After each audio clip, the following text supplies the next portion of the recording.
welcome to another episode of Cultivate and Keep. We're excited for today's episode. But before we get to that, wanted to remind and announce that we are in the midst of our 2-week challenge. Yeah. So what we're doing is we are doing 14 days with every day doing one episode and one blog. So one episode and one blog per day.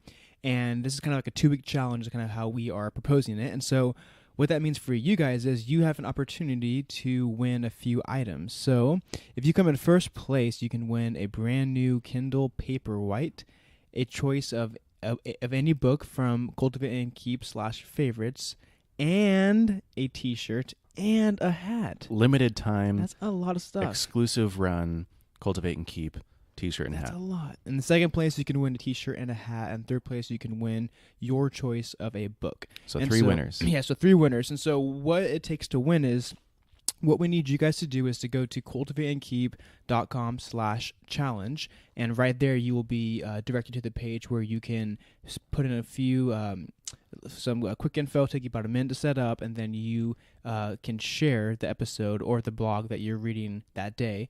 And then, that's how your name is entered. And so I think with most challengers, it's kind of like the more times you enter, the more chance you have to win. This one's a little different in that it's a simple leaderboard. So the more times you do this, the more times you share the episode or the or the blog, you are, I don't want to say guaranteeing to win, but I mean, if you do it a lot, you will probably put in the win. work. Yeah, so it's pretty simple, pretty straightforward. I'm super excited. The point of this is to put out more episodes for you guys and more content. So we want to do 14 days in a row, but also to hopefully increase our audience through this. Yeah. So as you share it and others share it, that's going to help us. And also you get a chance to win some free merch. So merch. It feels cool saying merch. Merch. Yeah, are we going to call it merch? I don't know. Yeah, probably not. Yeah, but it's a win-win. Yeah. So it's super easy. You can go to cultivateandkeep.com/challenge, enter the challenge with some super simple info, and then I don't know about you, but I really like competition. So instead of just leaving it up to chance to a number of entries or whatever, it's whoever the more that you share and the more that the people you share with share, the better you do. You climb the leaderboard, and then first, second, and third place all win stuff. Yeah. Just want to say, when you guys go to share it, it's important that you go through our website. So cultivateandkeep.com/challenge to share. That's how we're going to be tracking all this. So if you just like randomly share it on Facebook, like that's cool. Thank you. We appreciate it. But that's not going to help you to win. So yeah, that's a good point. Cool beans. All right. That's total? Is that it? Total, yeah. So today, I don't know Spanish. Today we're going to be talking about easy choices, hard life, hard choices, easy life. I love the way that this is set up, but it's just the idea of making decisions. I mean, there's so many every day you have to make decisions, and really what it comes down to is that most easy choices lead to a hard life, and most hard choices lead to an easy life. And we'll get into exactly what that means.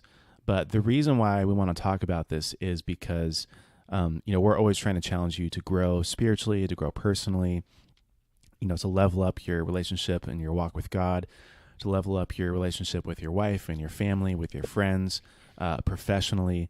And this is sort of one of those kind of broad rules and principles that can just be applied across the board.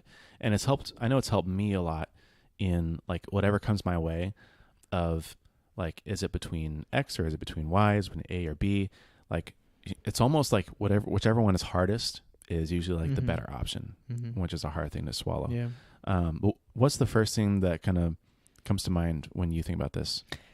I think of like eating food or working out. Yeah. I can give context, but you think of like when I want to eat a cookie or a brownie, like I am instantly going to be happy and like very quickly like satisfied because I fulfilled that craving.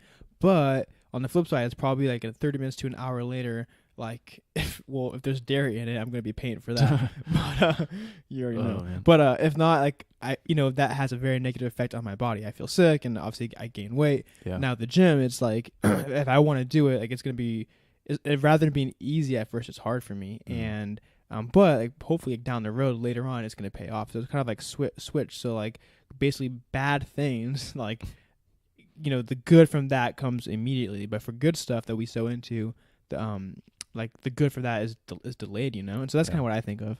Yeah, it's so funny. Actually, it just reminded me of today. We were talking with some friends about the Taco Bell experience, quote unquote, because everyone loves Taco Bell, and you go there and you eat their quesadilla. I don't love Taco Bell, but that's not. I don't either. Actually, I really hate it. But that's only eating Taco Bell is only the first part of the Taco Bell experience. The second part is later on when you pay the consequences. That's disgusting. So yeah, but it's a great analogy because it's very easy to eat Taco Bell. It's cheap. It's affordable. It's some would say it's delicious. I would beg to differ. Some would say it's delicious. But in the end, it's not actually good for you.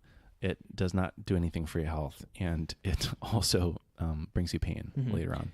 Well, yeah, I was listening to my good friend Jocko. To one of his podcasts, and he was talking about like his I think his daily workout routine. He was talking about he gets up early, like 4:30 in the morning, starts his day off, and he immediately works out, and then he starts his morning off with like a good breakfast, like eggs and bacon and whatever.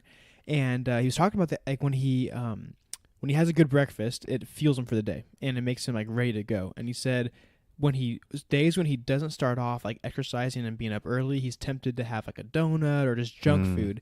And he kind of talked about the difference of like starting off right, like making that hard choice to get up when that alarm goes off. And one thing he says is the alarm goes off, he's like, I jump out of bed. I don't snooze it. I don't wait. He's like, I crush all those feelings and thoughts, and I simply get up and I start that workout. And he said what happens is it like releases like a chain of events, like of positive, good outcomes. And he said, but when he does the easier thing of sleeping in, it has like a negative effect of chain of outcomes of wanting to eat bad food and to be lazy and to be motivated.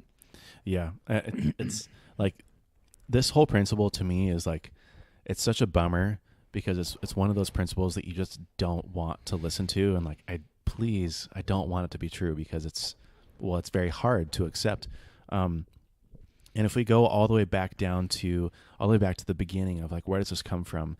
We could trace it all the way back to Genesis when you have Adam and Eve in the garden, and everyone knows the story. They disobey God, they sin, and then there's a verse in there where basically God is pronouncing the consequences of sin on Adam and Eve.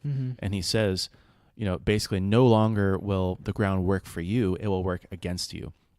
And there will be thorns and the ground will work against you. It's not going to work with you. And basically he's saying life is going to be hard and it's no longer going to be easy. And so all the way back in the beginning, it's kind of like sin unleashed this chain of events where now most things that are good are now hard and most things that are bad are really easy.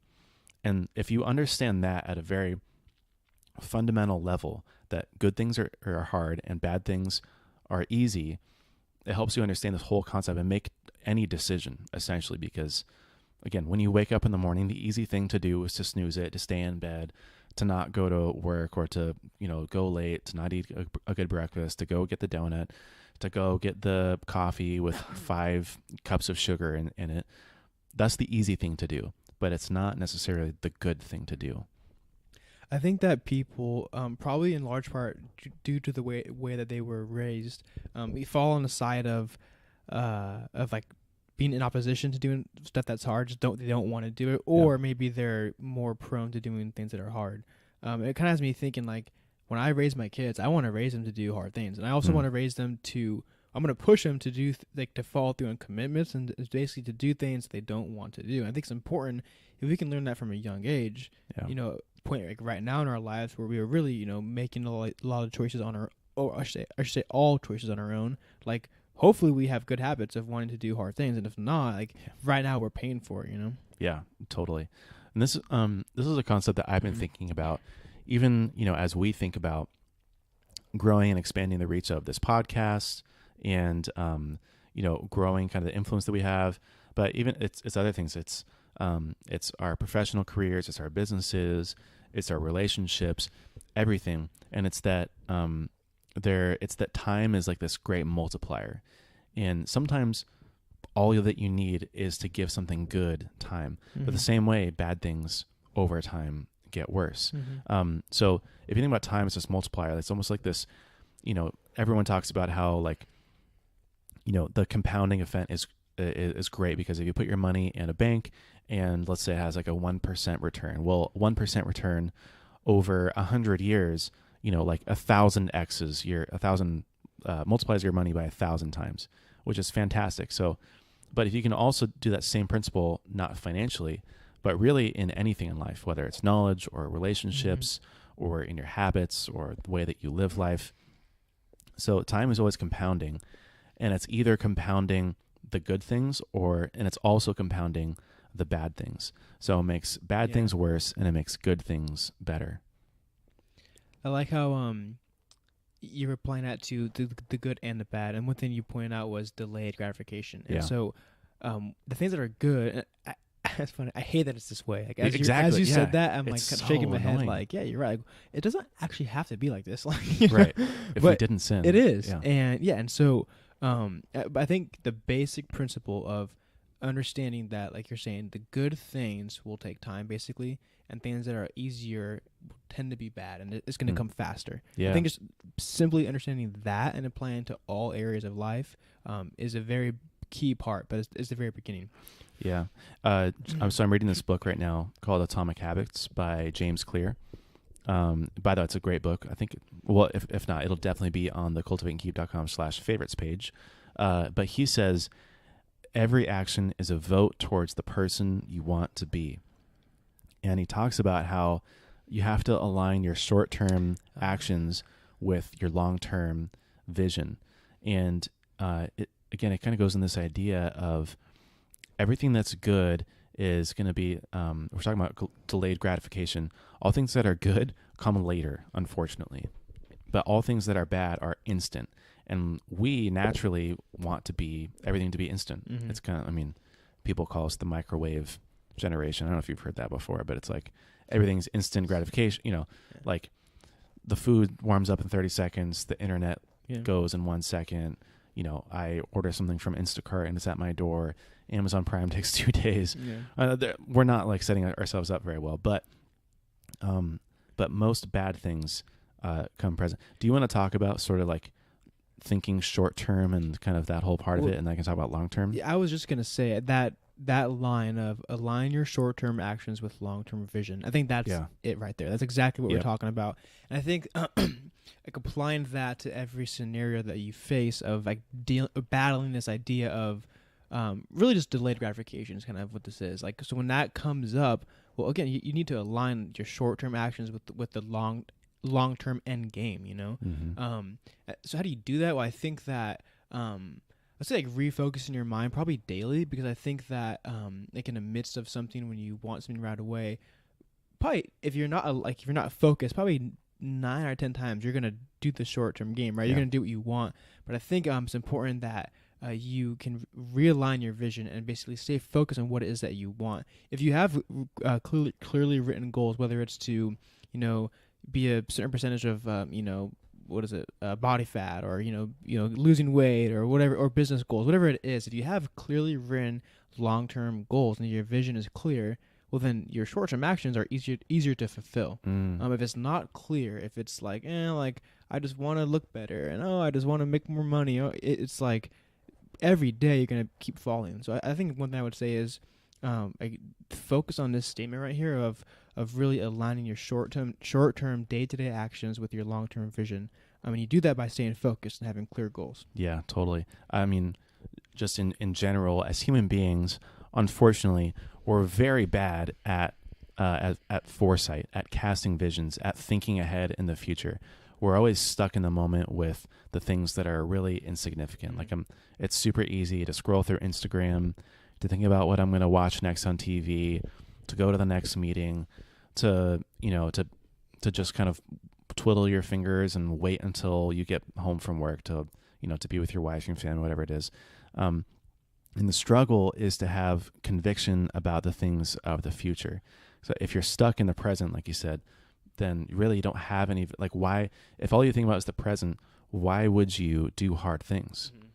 If you don't have that long-term vision, then there's really no reason to do hard things. You would only do what's most convenient, what's most easy. But if you do have a long-term vision, then it is going to require those hard things, and those hard things become more evident in the things that you do and the present. Yeah. Before we break down the short and long term game, I kind of wanted to just make mention. So right now we're talking a lot about like small day to day decisions and habits, but also I wanted to kind of hit on like bigger life decisions, because even those, it kind of comes down to this. Like even with bigger stuff, it's easy to want to focus on like the short game. Yeah. I was thinking before we earlier today. I was thinking about this idea of how. That's the idea. There it is. How we make most of our major life decisions before we're 30. I think it's end of high school, early 20s. We've chosen some pretty big, foundational things for our life, like who we're going to marry, which careers we're going to invest to, college. We tack on a lot of debt, whether it's through student loans or just other house, financial cars. things. Yeah, a lot of stuff. Bad relationships. All these things happen at this young age. I was thinking about people that I know that are probably late 30s, early 40s that are still dealing with consequences to poor decisions that they made. And kind of like you were saying, I think we're so easily focused on what's in front of us that we don't think about 20, 30 years down the road. And I think with these bigger, I was thinking about like small choices like working out or, being disciplined, even like those will affect you 20, 30 years down the road. One of the things about the short-term game is the longer that you are stuck in those bad habits day to day, it has that multiplying effect. So then the harder it is to get out of it for the long term. Yeah. But I think it's important is to think about your bigger decisions will have an effect on you for, years down the road. Yeah. There's two things there. Like, short term, you have to think, you can't just think short term, you have to think long term. And it is crazy that so many of our decisions, huge decisions, big decisions, are made when we're young, when really we don't have the most experience, we don't have the most knowledge, we don't have the most guidance from others, and usually we're very kind of immature and tempted to just make these decisions on our own. And if we don't know that principle of easy choices, hard life, hard choices, easy life, then at a young age, we're going to choose what's easiest. And then 20 years down the road, people wonder why don't I own a house? Why am I not doing the career I want to be in? Why don't I have any money for my kids to go to college? Why am I still stuck in this bad relationship? Why am I getting a divorce? Well, it's because of the short-term decisions that you made way back in the day. I think one thing about short-term decisions is really like the negative effects of that. It doesn't become like evident to us until it's almost too much to change. I think because it's small and it's quick, that it's day-to-day stuff that we don't really think about. And when I say we don't think about it, I think the issue is we don't train ourselves to think about it. We kind of get in this mindset of really just kind of doing what we want, like bottom line. And like which is selfish. Yeah, but before we know it, it's like an enormous problem that now we have to fix. And so I was thinking about like I said earlier, I want to raise my kids to not have to, or to want to, people that will be able to make hard decisions. And thinking about if you can start from a young age without developing all these bad habits, like think about how much energy and effort and time and money you can save because you have good practices in place, And how much further ahead you'll be because you have time as a multiplier on your side. So if you start from a young age, then that ball kind of gets rolling, and then the snowball effect, it gets larger and larger. You build more momentum, you get more ahead, and then pretty soon, you're far ahead of your peers who made bad decisions, and I think it comes down to like finally the hard choices pay off, and finally you realize the results of all the hard work that you put in. One note we had here, we said so the short-term game is seductive, and that what it offers, it has immediate benefits. And I just think of it being seductive. So I think that right there is a way to combat it. Like just remember, like every day, like sounds weird, but like being seduced to do these things. Like realize what is what it is. Like these temporary, fleeting things are seducing me and enticing me to want to give in. And I did want to say, not all like short term, immediate. If something in your life is short term and it's good for you right away, that's not always bad. Right. But I think what we're seeing is the general principle is, in most cases, if the good comes quickly, it's probably not a good decision. Or at least take a second look at it. You know what I mean? If you're tempted to make the snooze or to take an opportunity or to quit your job, like just take a second look or get someone else's opinion, because again, naturally inclined to pick the easy thing, which isn't necessarily the right thing. But yeah, I mean, just think about more of like the short game. We're all by default programmed to play the short game. Why do your homework when you can go out and play? Why wait to pay for a phone in cash when you can, put it on your credit card? Or I'm guilty of this too, like putting yourself on like a payment plan that you end up paying like, 50% more than you should. Why go to the gym when you can go out drinking with your friends? Why invest in relationships with your partner today when you can work a little bit longer in the office?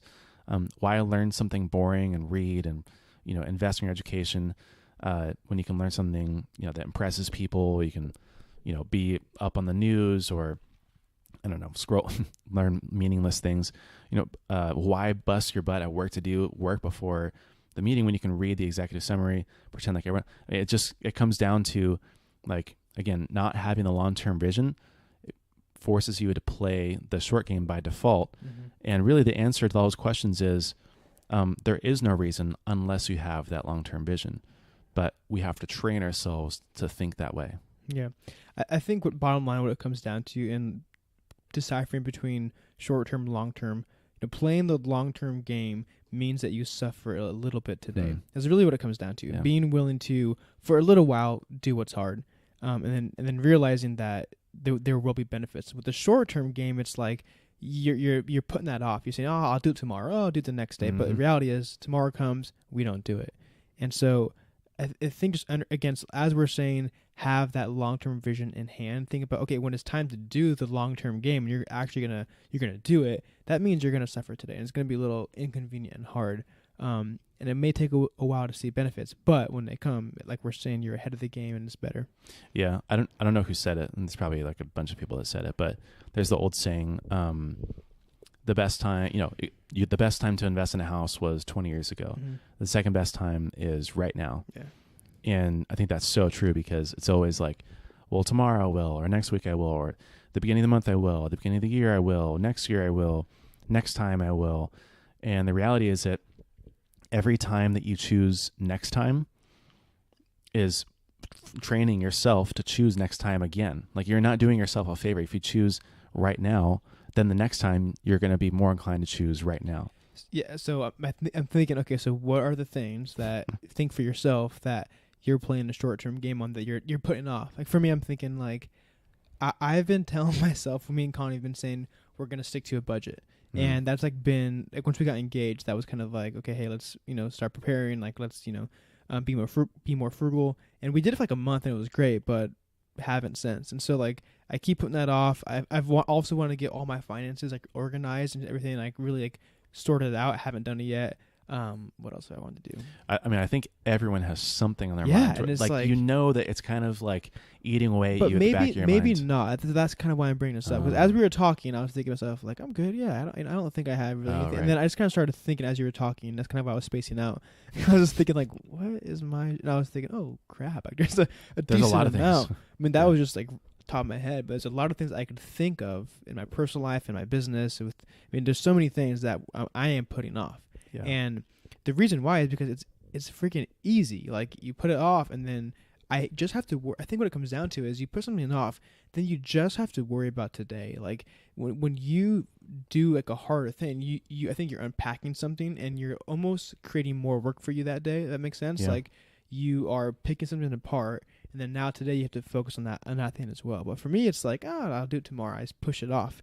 But the reality is, like what we're talking about, that's only hurting me. Right. I know, and it's funny because we always hear, like, live in the moment and capture every day. Follow your heart. Yeah, follow your heart. Capture every day's moments of joy or whatever. And everyone is, be present. You know what I mean? I just want to be present. But in reality, that's just kind of an excuse to not think about tomorrow, to not think about the hard work that you have to do. And so the long game is the opposite of the short game. It means that you're paying a small price today to make tomorrow a little bit easier. Whereas the short game is, I'm not paying anything, and today is going to be easy. The long game means I'm going to pay a small price today to make tomorrow easier. Yeah, and so we can't do that with everything. I think it's important to really pick, like, as we talked about, developing like a long-term plan or vision of what you want. I think just picking like what matters to you, like what do you Yeah. want, what do you want to see happen, like in your life and in with your time. Identify that, pick it, and then cater things around that. Yeah, absolutely. And so if you can play the long game enough, and I think the key is to play the long game consistently, to do hard things consistently, because if you only do it once, it doesn't really pay off. I'm really glad you said that, because I think, sorry to interrupt, but I think that, I think for me, like with the whole budget, right? I did it for a month and it was great, but what's that going to do for me? Like really, because I probably like overspent this last month and made up for, so it's like play it consistently. I think it's a really good point that you're talking about. Yeah. And again, this is like, I hate that it's this way. It sucks that it's this way. From the outside looking in, the long game looks really boring. It looks really dumb. It doesn't make any sense. It just looks like the most painful kind of thing. Saving money and investing it for tomorrow. Super boring, so annoying. I just want to go buy something or pay, I want to get chips on the side or and not even worry about it at all. Leaving the party early to go get some sleep, getting up earlier to work out before work, spending more time, investing time in relationships today so you have a foundation for when something happens in the future, doing your homework before you go and play, going to the gym rather than watching more Netflix. I mean, there's countless examples, you know what I mean? But at the same time, it's necessary. Like, you have to pay the price in order to get the results later on. So everyone agrees, for example, that we should spend less than we make and invest in the difference. But it's not that easy, right? You have to do it consistently. And I think that's what it comes down to again, is like going to the gym once doesn't make you shredded. Investing once or a budget, sticking to your budget for today doesn't make you a millionaire. Take it easy, Corey. Take it easy. Sorry. This is so true for me too. You know what I mean? Like, I was thinking, so practically, how does it apply to us as men? I think so for me, two big things I could foresee this applying for me would be, first, like my work. So if I'm willing to invest and work hard now, hopefully my whole life, it won't be this way, right? So if I'm going to work hard, bust my butt now, get ahead now, when I'm older, I can focus on more things I want to do. There's that side of it. And then I also think of with like my future wife, like, if now we can identify and work through, those conflicts and things that come up rather than bury it. I think that's such a good thing to talk about for relationships, because it's so easy to, because when you talk about an issue that comes up with, with Monique, right? You're kind of sacrificing the fun for that day or that moment, totally. Because that means, especially for women, they often, talking through a difficult issue can really dampen their whole day. Now, the reality is when you work through an issue the next day and the weeks to come, it's better overall. But I know for me, like when an issue comes up, it's so easy to just to ignore it with Connie, because I just want to enjoy today. But the reality is, like, that's creating more problems for me down the road, because that's playing the short-term game. That's focused on today and what today has for me. So thinking, so for my future wife so there's two things: for first my career and my work, but also for my wife and my family, which is identifying the hard things early on and really just tackling them and working on them now. And so that way, for a more fruitful and just long-term marriage, Yeah, I think that's a good point, because I think it's pretty clearly understood, like across the board, for like material things or even like for work things, like everyone understands. But especially for men, no man wants to face a difficult like relational kind of conflict. Like, you never want to have the hard conversation. You never want to bring up the difficult topic. You never want to admit that you're wrong. You never want to take the time, to not be on your phone, to ask how she's doing, to listen when she's, when she's, giving you constructive criticism. Well put. Yeah. You never want to do those things. And that's so true, because playing the long game in a relationship means that it's not just about making you happy. It's not just about making me happy. It's about doing the right thing for both of us. So, so maybe today, maybe right now, this conversation is really hard. Maybe our night is ruined, but guess what? Tomorrow and 3 months down the road and 40 years down the road in our marriage, we're going to be better off for it. Yeah. That's a hard pill to swallow, a really big, ugly, nasty pill to swallow. But the payoff is worth it, is what we're saying. Yeah, but the payoff. Yeah. So I think that's two of the main things I think that are kind of coming out and that could be good themes for this are, one, have a long-term vision. If you haven't already figured that out, I think that's why a lot of people struggle with always kind of living in the moment and playing the short game, is because why not? You know what I mean? What matters to them? What are they going after? Yeah. But then when you have a long-term vision of, I want my relationships to be this way, I want to have this much money saved up, I want to be able to give this much, I want to be at this place in my career, then you kind of realize how all those short-term decisions that you're making, all the easy decisions that you're making, are chipping away and making it longer, pushing that vision back, so that it takes longer, it's harder, it costs more to get to that vision later on. Yeah, that's good. And another vision, or another kind of theme about it, is to be consistent. I think that's a big thing, and that's probably the biggest difference between making easy decisions and making hard decisions, is that being consistent with easy decisions is very easy. Like, it doesn't cost anything. Being consistent with hard decisions, it's almost like it costs you more over time, because you become invested in it. You know what I mean? Like, if you go every day to the gym for 3 months and then for a month you don't, probably all the work that you did is for naught. Yeah. As you're saying that, I'm thinking, like, why does it have to be? I know. God, why? That's please? the reality. That's what it is. Yeah. Again, so I love your points of developing that long-term vision, knowing your why, what matters to you, and then, whatever it is that you're doing it consistently. I think that's super good. And remembering, when you slack off, when you take breaks, it's like you're creating double the work in a sense. And so, yeah, I think it's a good note to close on. Yeah. Just one more thing. It reminds me also of when Paul, I think he talks about in Romans about, it's sort of along the similar lines of one of our previous episodes. I was going to ask, I thought you were going to what do we call it? Why do I do the very thing that I hate? Yes. There's always consistently this inner struggle within us of good versus evil, in this case, easy versus hard. And you have to remember to fight against that.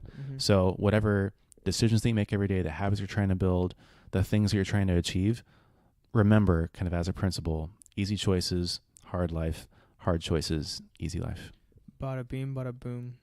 Bang. Cool. Bing, bam, bop. Bing, bing, bop. That's from Sweet Dollar Tea from McDonald's. Psych, that's the wrong number. Dude. Okay. Well, let's wrap this up. I want to go watch that video. If you guys liked what you heard, please go give us a 6-star review. Yep. Nothing less, nothing more. Only 6 stars. But before you do that, go to cultivateandkeep.com/challenge and enter our 2-week challenge. It's essentially a challenge for who can share the best. Or the most. Or the most. That is the most. Yeah. Who can share the best. And since you're helping us, we'll help you climb the leaderboards and get you that amazing limited time exclusive edition Cultivate and Keep t-shirt and hat. Snapback, Kindle. Yeah. Kindle, book of your choice. Wow. Dang. That's a $200 value. Is that what you said last time? You're totally depleted. All right, guys. This is great. We love you all. Peace. All right. Peace.